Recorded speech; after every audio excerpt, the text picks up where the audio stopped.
Hello, everybody, and welcome to a new episode of Colleague Circumstances. I'm your host, Mary Angeles, and this is our show. Hello, everybody. Good morning, good afternoon, good evening. I don't know what good it will be depending on where you are watching this and when you are watching this in your time zone. But hello. Whew, today has been a day.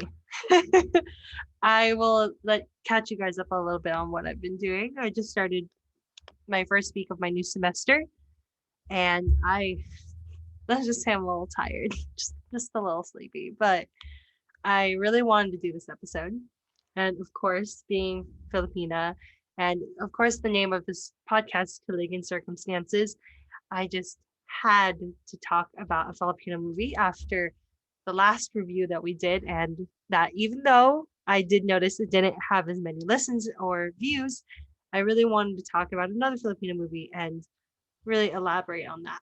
So today we're going to be talking about Three Words to Forever, which is this another Filipino movie that I love. It's a family drama. So we already have talked about two other family dramas on this podcast, which were Four Sisters in a Wedding and Seven Sundays. We already talked about those two, but we didn't get to talk about this one because this movie, Three Words to Forever, is a very different, idea of a plot line than Seven Sundays and Four Sisters in a Wedding were, which were about like sibling division, where Three Words to Forever is about marriage division. So the summary of it, kind of the prologue is what you would call it. It says here, this is what I wrote. So I actually have my notes next to me, so don't mind me reading. It says, after 25 years of marriage, Rick and Critsy Andrada's marriage has fallen apart and they decide to separate. But not to spoil on their daughter Tin's homecoming and her boyfriend Kyle visiting, they decide to keep it a secret for Cristy's parents' vow renewal. Because Cristy's parents were actually if I try to remember correctly, Denai and Sito, they were together for, I would say, 45 years. I think the anniversary was 45 years, and they were going to be doing a vow renewal ceremony, and the daughter of Rick and Cristy, Tin and her boyfriend, were going to come and go to this vow renewal. So this is the first time Kyle was going to get to meet the family in person, and that it was just this very warm and heartwarming event that Rick and Cristy didn't want to interrupt. Rick and Cristy, they're like fire and ice. Like Rick just wants to do what he wants, and Cristy's like, no, we need to be more logical. We need to have a plan. And Rick doesn't want to. He just wants to do what he wants, and that's what causes them to separate. And the reason they started this argument all started was because of this accident that happened over a year ago, where Rick ended up in a motorcycle accident, and Cristy just didn't want to talk to him, and they refused to even speak to each other for a year, almost ever speak to each other for a year. And then a big argument blows out, and they decide to separate, but they decide to go and be happy. And while they are at this vow renewal reunion for Sito and Tanay, they all get together, and the first night of the trip, Kyle, Tin's boyfriend, proposes to Tin, and she says yes. So they decide to plan their wedding with Sito and Tanay's vow renewal ceremony, and also get Rick and Cristy to do their vow renewal ceremony for, I think it was 25 years wedding anniversary. That's what it was. I'm trying to remember. My brain's trying to jog it in. But soon, all these issues in each of these relationships start to show. And I feel like in any relationship, even the most perfect one, that there isn't, it's not deemed as perfect. I guess I've read enough books to know that every story, if they seem perfect, they aren't. And I'm sorry if you guys are watching YouTube and you see me kind of looking up. Something's flying past my window and I'm wondering what it is. but I have a curtain, so I can't see. I only see the shadow. But let's get back to this. With each relationship, there is no perfect, no perfect dynamic. And every single Wattpad book that I've read, and of course, I'm not credible in terms of having a relationship or in terms of being married or that type of thing. I am not credible. But what I am credible in is the stories that I've read and the stories that I know from other people. I will not talk about the stories that I know from other people, but with like Wattpad stories, a lot of them focus on the unperfect dynamic, and that each couple has their own quirks and struggles that they have to go through and talk through, and that is completely normal. But in relationships that usually tend to fall apart, they have couples who, what is the word? They have couples who bottle up all of their issues and never really communicate about them. And that's what these three couples end up having. So with each of the relationships, I want to start from oldest couple to youngest couple. So Tanay and Sito, they have an argument over Sito's health because Sito, he ended up having a heart attack about 4 years ago. And Tinay is like very concerned with Sito, like making him take his medicine, having him eat bland food to help him live longer. And that really Tinay is doing it in order to help Sito live longer and stay with her longer. But Sito feels like these things that Tinay is giving him are restrictions to him being able to live that life that he wants. And Sito, all he wants is to bring intimacy back into their relationship, but Denai doesn't want that because she's scared of the intimacy causing Sito to have another heart attack. So all this, it's the issue with health in this relationship, and they're just bottling it up and never expressing their concerns. And then with Rick and Cristy, they see these issues and they have their own issues where Rick's like fire, Cristy's like ice. They are both two completely different people, and they just continue arguing and never really communicate about it.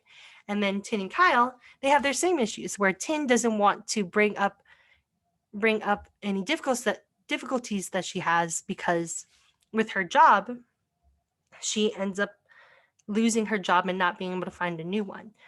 And she doesn't ask Kyle for help. She doesn't tell him about how she doesn't have a job yet. And Kyle, he's like, I'm more than eager to help. You need to let me help you. And there's this sense of lack of helplessness that you don't want to lean on somebody.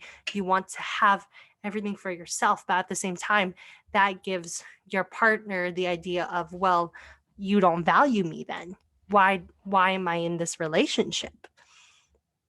And I think of a very specific Wattpad book.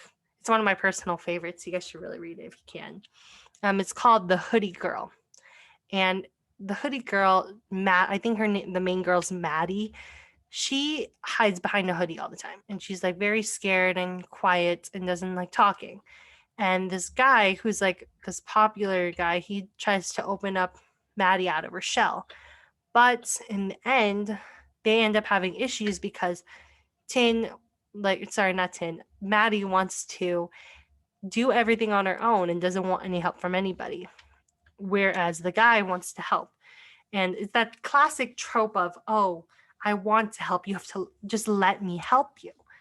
And each of these relationships, Denai and Sito, Rick and Cristy, and Tin and Kyle, they each have their own issues that need to be worked out, and that they aren't easily as worked out as, oh, hey, I forgot to file my taxes.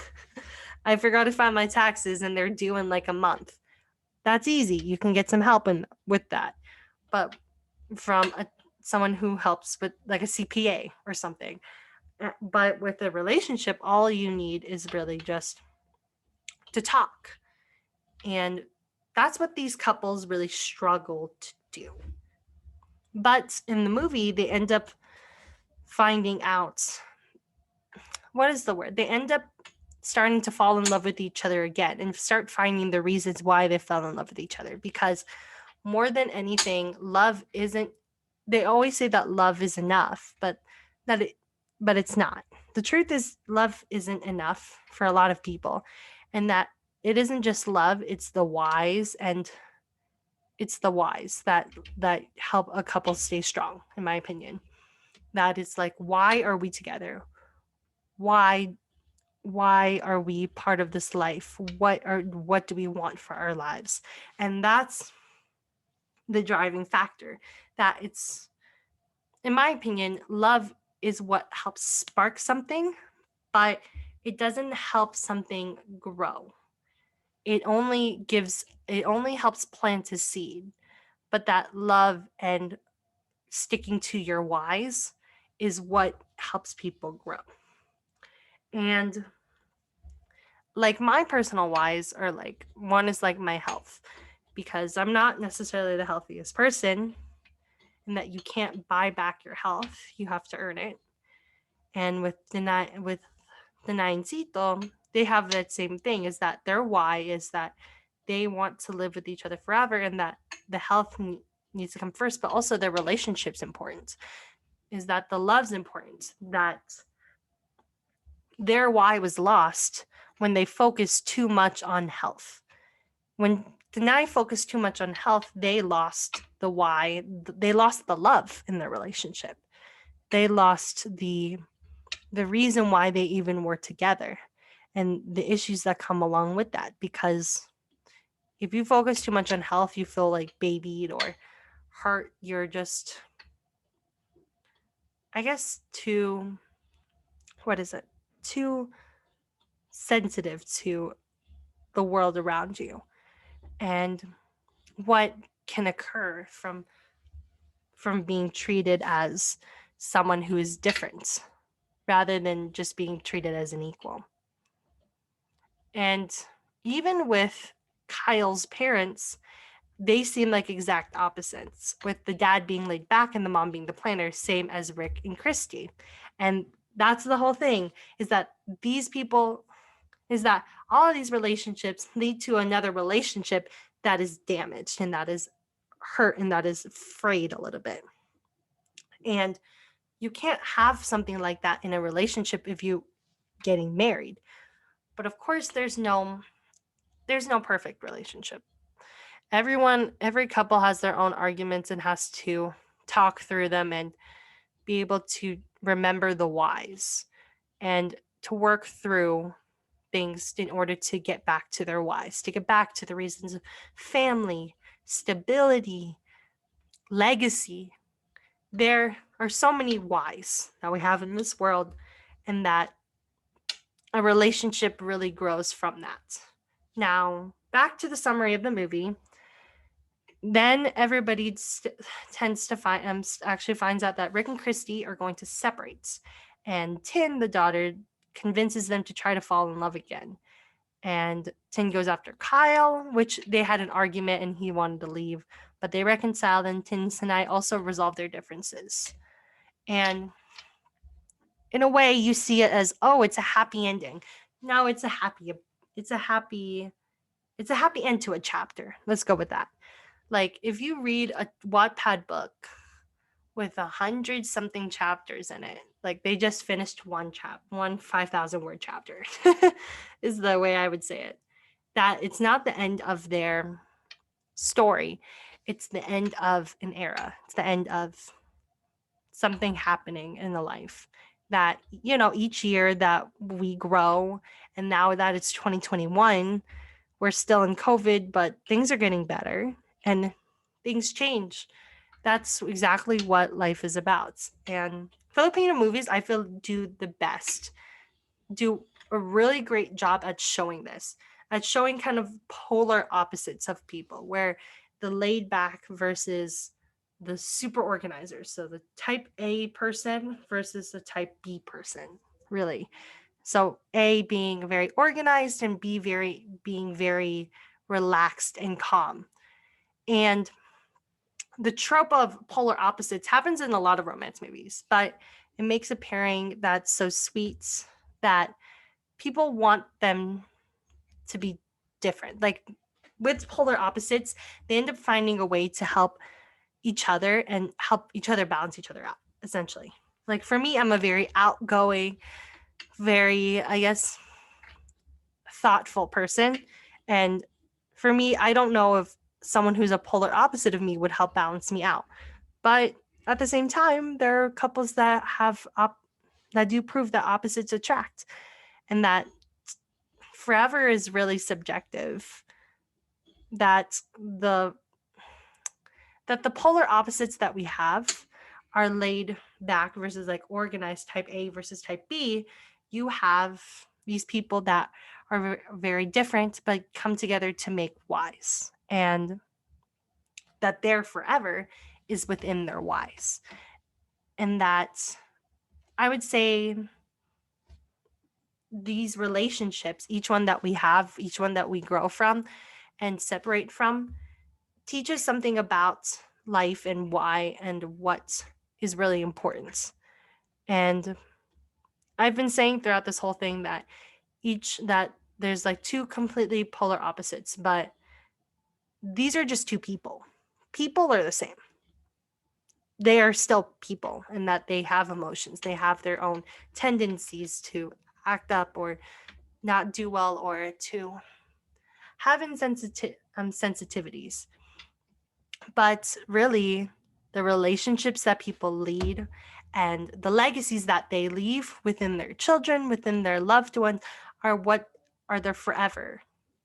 And I'm glad that each of these couples realize that to be focused on things that are so trivial and to just be able to talk things out really helps them lead to their forever, because then everyone sees their love, and their love is what they leave. And that no money, no problem is going to be an issue, because the people in front of them are going to be the ones that will leave a legacy behind. So that has been another episode of Killigan Circumstances. Y'all, this is a lot of fun. I have to say, I have no idea how long these episodes are.